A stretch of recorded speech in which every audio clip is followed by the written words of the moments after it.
कर रहे हैं, क्या कुछ कर रहे हैं, सुनते हैं।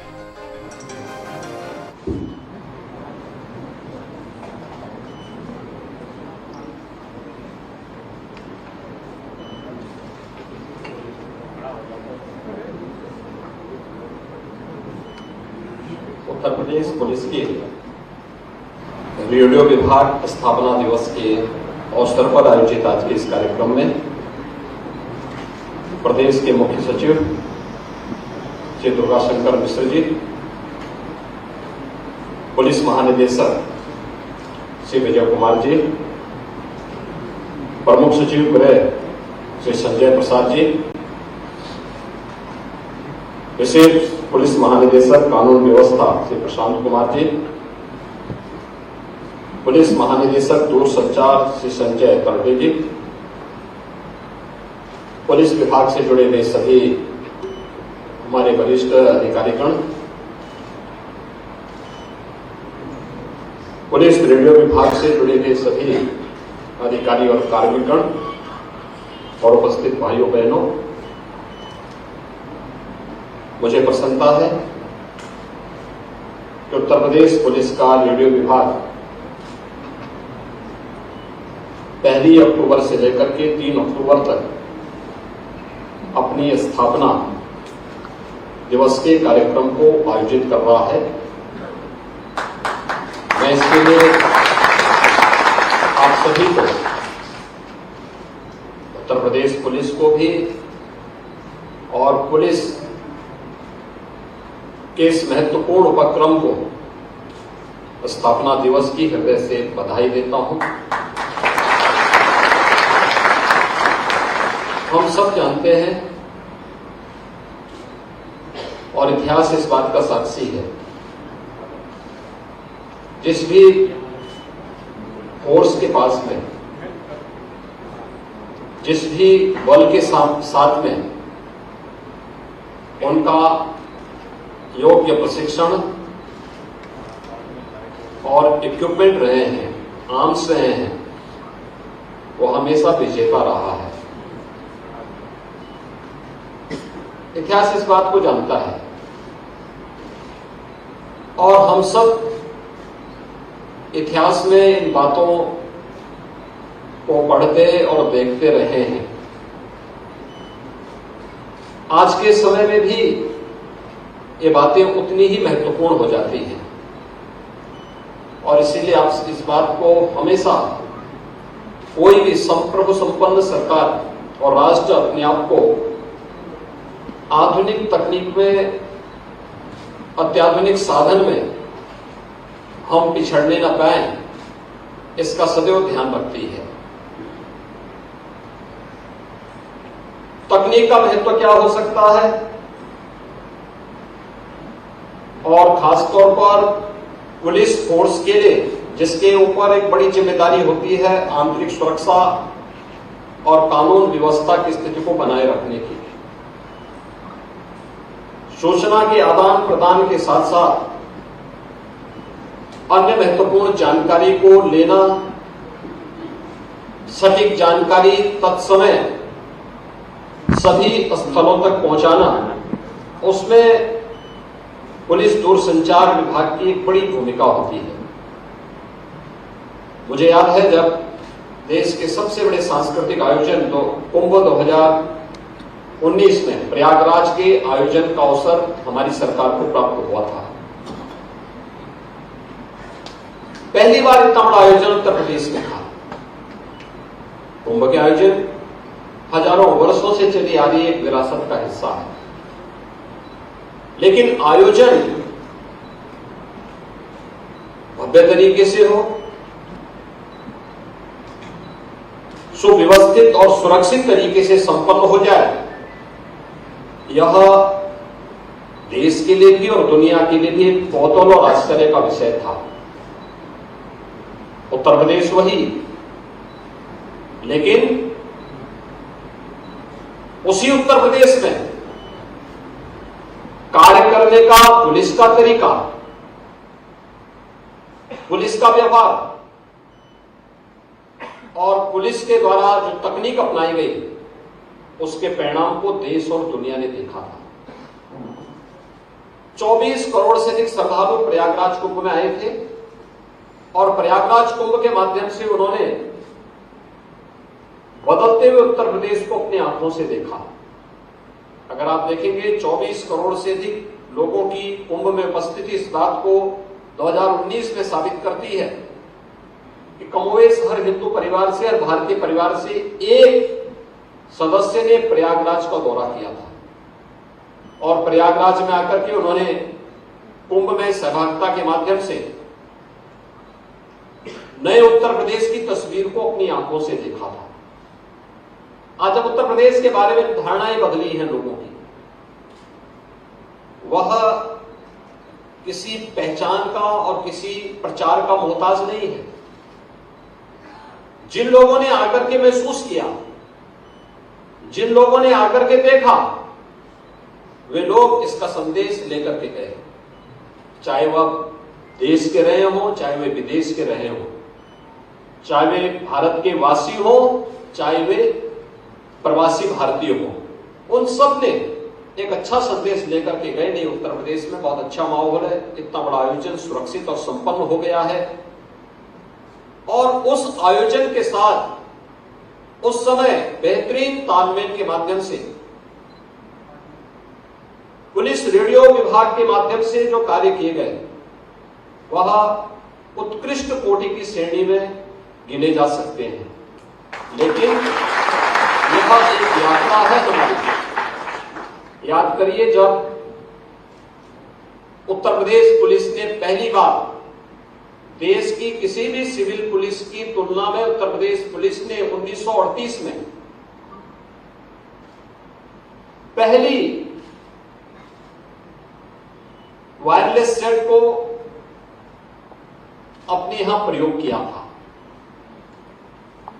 और वह यात्रा प्रारंभ होती है हरिद्वार कुंभ से। 1938 में हरिद्वार में कुंभ का आयोजन होता है और उस कुंभ में पुलिस रेडियो विभाग की स्थापना के साथ ही हम टेलीकम्युनिकेशन के किस साधन का उपयोग करें कि इतनी भीड़ में सूचनाओं का आदान प्रदान किया जा सके, किसी भी भगदड़ में, किसी भी अफवाह से लोगों को बचाया जा सके।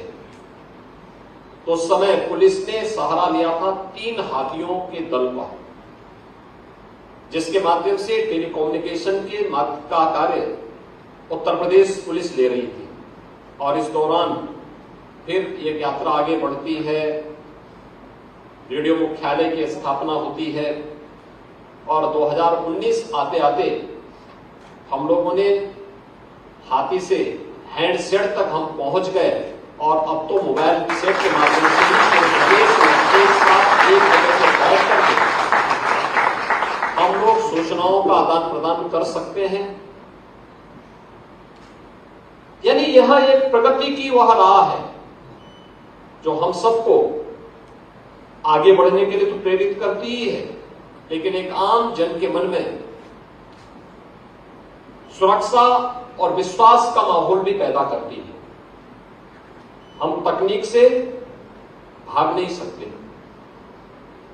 प्रशिक्षण के साथ साथ हमें इस तकनीक को समय के अनुरूप अपनी व्यवस्था का हिस्सा बनाना ही पड़ेगा और लगातार इसके साथ कार्य करते हुए यह तकनीक हमारे द्वारा नियंत्रित हो, विभाग के हित में, समाज के सापेक्ष कार्य करती हुई यह इस विभाग को निरंतर आगे बढ़ाती रहे, यह आज की आवश्यकता है।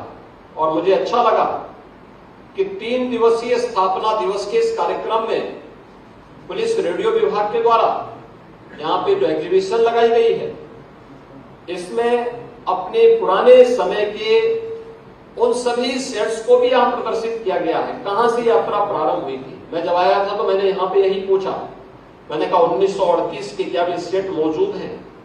और मैं बार बार इस बात को गृह विभाग को कहता हूं कि आखिर हम आज कार्य कर रहे हैं, आज की आवश्यकता है हमारे कार्मिक अच्छे प्रशिक्षित हो। जितना अच्छा प्रशिक्षण हम उनको देंगे उतने अच्छे परिणाम उनके माध्यम से आएंगे। हम उन्हें अत्याधुनिक इक्विपमेंट दें, हम उन्हें अच्छे साधन दें अच्छी व्यवस्थाएं दें, लेकिन साथ साथ अपने इतिहास को भी सुरक्षित रखने की तैयारी हमें करनी चाहिए। हर पुलिस लाइन में, हर पीएससी की कहानी में हमारे पास एक छोटा सा म्यूजियम भी होना चाहिए। ये म्यूजियम जो हमारे इतिहास के बारे में वर्तमान पीढ़ी को और खासतौर पर स्कूली बच्चों को और आने वाले लोगों को बता सके कि हमने यात्रा कहां से प्रारंभ की थी, कैसे हमारी यात्रा ये निरंतर आगे बढ़ने की यात्रा है। इस यात्रा ने हमें शून्य से शिखर की ओर पहुंचाने में कैसे मदद की है, यह दिखाने की एक यात्रा है। और उस यात्रा को आगे बढ़ाते बढ़ाते आज हम कहां तक पहुंचे हैं। आज के दिन पर अक्सर होता क्या है, हम हथियारों से कहां पहुंचे हैं। आज पुलिस के पास अच्छे साधन आ चुके हैं, अच्छे आर्म्स आ चुके हैं, लेकिन हमने पुराने को संरक्षित करके एक म्यूजियम का पार्ट नहीं बनाया। हम उसको भेज करके स्क्रैप में भेज देते हैं। उस जगह म्यूजियम में भी रहे, लोग देखें कहां से यात्रा प्रारंभ हुई थी, डंडे से प्रारंभ होकर के अब हम कहां तक पहुंच चुके हैं और इस यात्रा को आगे कहां तक जाना है। हमारे सामने नई चुनौतियां हैं। हम जब इस क्षेत्र में देखते हैं, मुझे याद है 2017 में जब हम लोग आए थे, प्रदेश में नई सरकार का गठन हुआ था। प्रदेश में साइबर क्राइम से जुड़े हुए 2 ही थाने थे, एक लखनऊ में और एक गौतम बुद्ध नगर जनपद में। आज हम हर जनपद में साइबर थाने की स्थापना की स्वीकृति दे चुके हैं और मुझे लगता है कि गृह विभाग और पुलिस विभाग को चाहिए कि सभी 75 के 75 जनपदों में साइबर थाने स्थापित हो, ये कार्य करने प्रारंभ हो। यहाँ पे ट्रेनिंग की प्रक्रिया लगभग पूरी हो चुकी है और मैंने पहले भी कहा था कि हमें मास्टर ट्रेनर बनाने चाहिए। प्रत्येक 75 जनपदों के मास्टर ट्रेनर एक साथ ट्रेनिंग ले लें और फिर वे अपने अपने जनपदों में ट्रेनिंग दें। थाने के साथ साथ हर थाने में भी एक साइबर हेल्प डेस्क की स्थापना हो जाए, क्योंकि तेजी के साथ इस क्षेत्र में अपराध का घटित होना हम सबके लिए चिंता का विषय होना चाहिए। और खासतौर पर किस तरीके से हम टेक्नोलॉजी का उपयोग करते हुए, इन साधनों का उपयोग करते हुए अपराध को नियंत्रित कर सकते हैं। अभी हाल ही में घटित हुई तमाम घटनाओं से ये जानकारियां हम सबके सामने आ जाती हैं। आपने देखा होगा अभी विगत दिनों प्रयागराज में एक लूट होती है। लूट करने वाला गिरोह उत्तर प्रदेश से बाहर का और वे अपने बाइक से आते हैं, 4 लोग होते हैं, एक जगह लूट करते हैं, वहां 7 लाख की लूट करने के बाद वे प्रयागराज छोड़ देते हैं और छोड़ने के बाद वहां से आने के बाद लखनऊ पहुंच जाते हैं। लखनऊ एक होटल में रुकते हैं, फिर लखनऊ में लूट नहीं करते, अगले दिन सीतापुर में 9.5 लाख रुपए की लूट करते हैं। लेकिन हमारे पास तकनीक थी तो सीतापुर की लूट के साथ ही जैसे वे लखनऊ वापस होटल में आए और उसमें से 2 लोग तो मॉल में सामान खरीदारी करने के लिए चले गए, 2 लोग होटल में आराम कर रहे थे। उस समय पुलिस ने उनको दबोचा, वे पुलिस के हाथे चढ़ गए। अगर हमारे पास तकनीक नहीं होती, हमने समय के अनुरूप अपने आप को तैयार नहीं किया होता, तो प्रयागराज तक हम सीमित रहते हैं। और प्रयागराज के अंदर सीमित रहने का परिणाम क्या होता कि वे लखनऊ के बाद, सीतापुर के बाद फिर किसी अन्य कस्बे में जाकर के, किसी अन्य नगर में जाकर के किसी बड़ी घटना को अंजाम देते और इस सिलसिला लगता, क्योंकि वे तो लूट करके उस शहर को छोड़ देते थे, अगले शहर में चले जाते थे। हमारे पास कोई डाटा नहीं था, नहीं होता, या हमारे पास टेक्नोलॉजी नहीं होती, तो हमें मानकर चलते कि भाई ये लोकल ही किसी लुटेरे का हाथ है इसमें। लेकिन तकनीक थी और पुलिस उसके प्रति अलर्ट थी, तो तीसरे दिन ही दोनों मामले एक साथ खुल गए और पूरी रकम भी बरामद हो गई। यह तकनीक का प्रभाव हर एक स्तर पर हम इसको देख सकते हैं और हम लोगों को सदैव इस तकनीक के साथ न केवल वहां पे चलना होगा, बल्कि आज एआई के माध्यम से भी बड़े से बड़े आयोजन को कैसे सफलतापूर्वक हम संपन्न कर सकते हैं। प्रयागराज कुंभ 2019 इसका उदाहरण है। आने वाले समय में बड़े से बड़े आयोजन को संपन्न करने में भी, अभी कांवड़ यात्रा में गाजियाबाद से लेकर के हरिद्वार के बीच में ज्यादातर भाग उत्तर प्रदेश के अंदर आता है और कांवड़ यात्रा में 4 करोड़ श्रद्धालु इस पूरी यात्रा का हिस्सा बनते हैं। प्रदेश के संवेदनशील क्षेत्रों से वे गुजरते हैं, लेकिन कांवड़ यात्रा कितनी शांतिपूर्ण तरीके से, सुरक्षित तरीके से संपन्न होती है, इसको भी हम लोगों ने वहां पर देखा। और उत्तर प्रदेश रेडियो पुलिस ने वहां पर अपने नए प्रयोग भी किए, नए तरीके से आगे बढ़ने के लिए उन्होंने वहां पे कार्य किया। आज आवश्यकता है हम समय के अनुरूप चले। 3 दिवसीय जो आपकी स्थापना दिवस का एक कार्यक्रम है, जिसमें प्रशिक्षण के साथ साथ आधुनिक तकनीक की जानकारी भी रेडियो विभाग से जुड़े हुए सभी कार्मिकों को देने में विभाग सफल होगा। इस विश्वास के साथ मैं आपको स्थापना दिवस की हृदय से बधाई देता हूं और विश्वास व्यक्त करता हूं कि हम सब समय से 2 कदम आगे बढ़ करके अपने आप को तैयार करेंगे, तो न केवल उत्तर प्रदेश पुलिस जिस गौरव के साथ आज आगे बढ़ रही है, इस गौरवशाली क्षणों को हम एक लंबे समय तक आगे बढ़ाने और उत्तर प्रदेश की परसेप्शन को और भी बेहतर करने में हमें मदद मिलेगी। आप सबके प्रति मेरी शुभकामनाएं। धन्यवाद। जय हिंद।